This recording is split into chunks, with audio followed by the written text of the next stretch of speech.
Yo, what is up YouTube? It is your man Manchester United here, back again with another video. The last video was insane. We're already up to 4 likes on that, so thank you very much guys. This video I'm going to be talking about my opinion on Ole Gunnar Solskjaer as our interim manager and my opinion on his chances of taking over on a full-time basis. So again, remember, like, share and subscribe. Let's try and get this video onto 5 likes within the first 3 hours of launch. And then later on tonight or tomorrow morning, I will also be doing a Manchester United PSG Champions League match preview. So without any further ado, let's get into this video.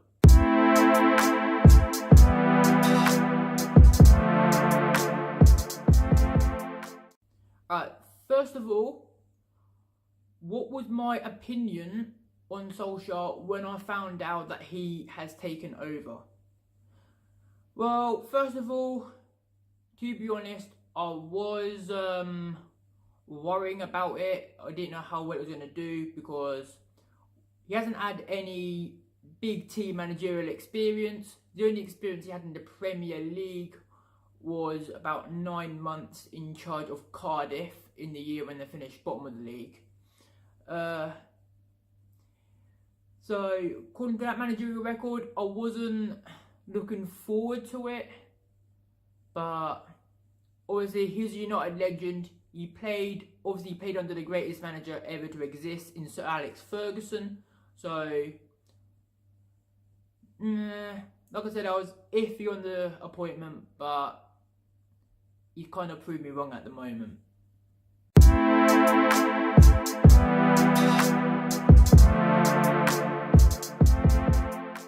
Right, so if we do look back at the fixtures where since Solskjaer took over, obviously the first games, I'd say the first 5 games were easy wins. There was no excuses not to pick up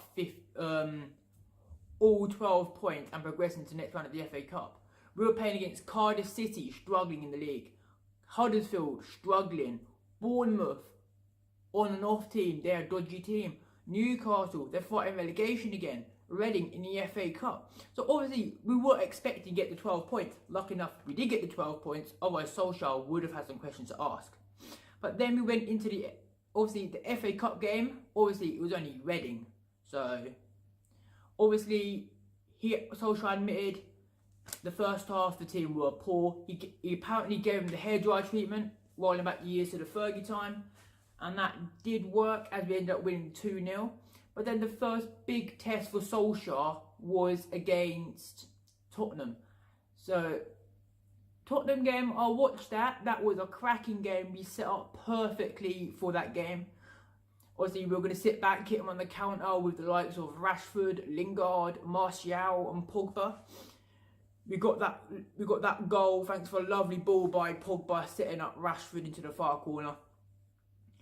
And then, obviously, we were just picking our right moments. So, Solskjaer, full credit to you there. And obviously, a massive shout out for David De Gea, who made 11 saves in the second half, which is the most amount of saves by any keeper in one half of a match. So, massive shout out to David De Gea for saving us in that game. But then we obviously had another easy home game against Brighton. Obviously, he admitted it wasn't our best football, but nevertheless, we still managed to get that win. There was the FA Cup game again. Arsenal. Big game at the Emirates. Romelu Lukaku playing on the right with 2 assists in a cracking game. The same sort of system we played against Spurs. And then, like I said, we had Burnley, wasn't playing the greatest. We were lucky to get the draw, in my opinion. We were lucky. Burnley should have won that. They were superb. Then we had the 2 away games. This should be easy wins that were. Leicester wasn't the greatest performance, but we still got the 3 points thanks to Rashford in the 9th minute.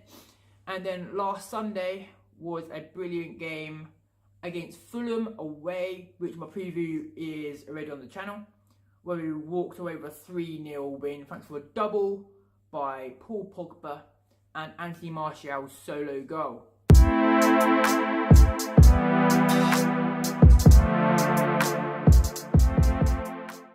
So if we look forward into his next lot of games, let's say this is where the tough tests come in for Solskjaer. Obviously, we've got Champions League tomorrow versus PSG at Old Trafford, followed by the FA Cup game at Stamford Bridge away to Chelsea on the 18th. And then we've got home game in the Premier League against Liverpool. So that's PSG, Chelsea, Liverpool, one after the other. Followed by 2 should-win games against Crystal Palace away on the 27th, followed by a home game against Southampton on the 2nd of March.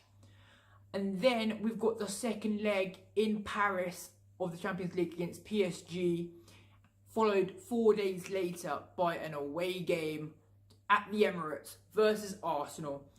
And then on the 16th of March, we got the home game of the Manchester derbies.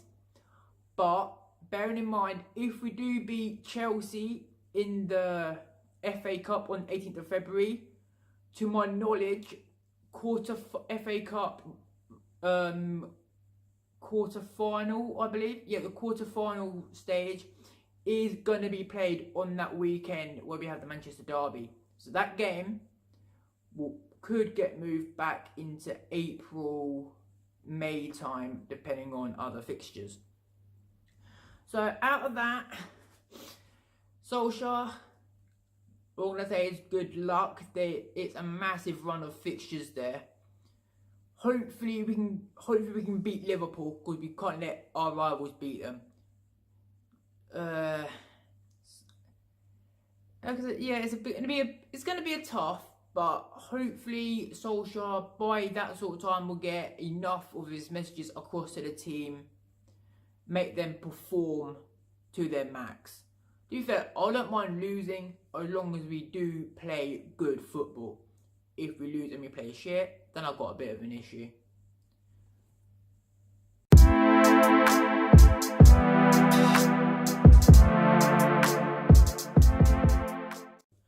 So overall, were Manchester United right to give the interim manager job to Solskjaer? At the moment, I'm more than happy with Solskjaer and the way he's turned Man United around. He's getting the best out of quite a lot of players. For example, he's getting a million times better performances out of the likes of Phil Jones, Eric Bailly, Victor Lindelof, Luke Shaw, Paul Pogba, Rashford, Martial, Jesse Lingard, and obviously he's got rid of all the grumpiness that was surrounding the club in the dressing room after the fallouts with Mourinho. He's installed he's got more of a happy dressing room now. All the players are on his side. They're all willing to learn from a legend of the club. Solskjaer is basically letting them know what it's like and how you should be feeling when you're wearing the shirt of Manchester United. Judging by what I've seen, yes, we made the right decision. We're playing attacking football, which is basically in United's blood. Especially under Ferguson, it was complete attack, attack, attack. Everyone had license to roam, which now we can see in the likes of Pogba, Lingard, Rashford. Even when he's playing through the middle, will sometimes drift out wide, allowing Pogba to make the run through the middle. Same with Martial, drifting inside, making sure she'll go on the overlap. So, style of football is definitely Man United's way, so well done Solskjaer. Getting big performances out of the players when it counts, brilliant again by Solskjaer. He's got man management bang on. Even with Pogba, Mourinho couldn't handle him. Solskjaer puts an arm around him instead of slating him, gives him a bit of encouragement. So I'd say they made the right choice, but the tests are yet to come.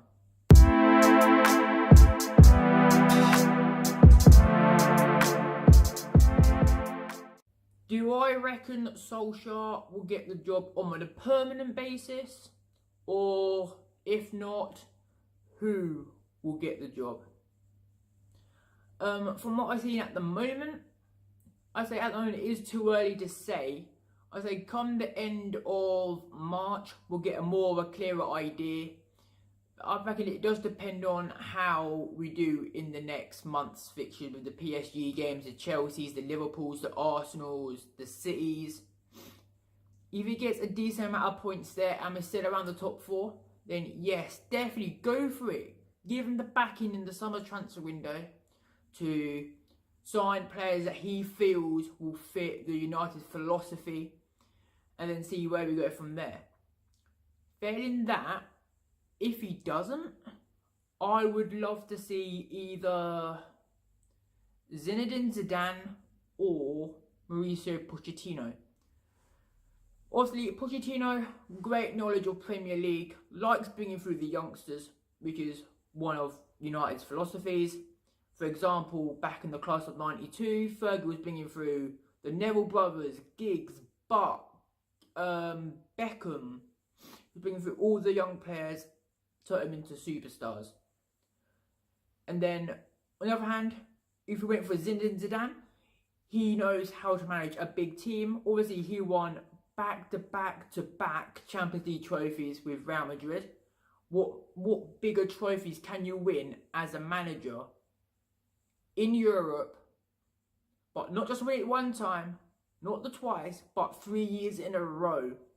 So I would love to see, if it wasn't Solskjaer, but I hope Solskjaer does get the job, I would either love to see Zinedine Zidane or Mauricio Pochettino.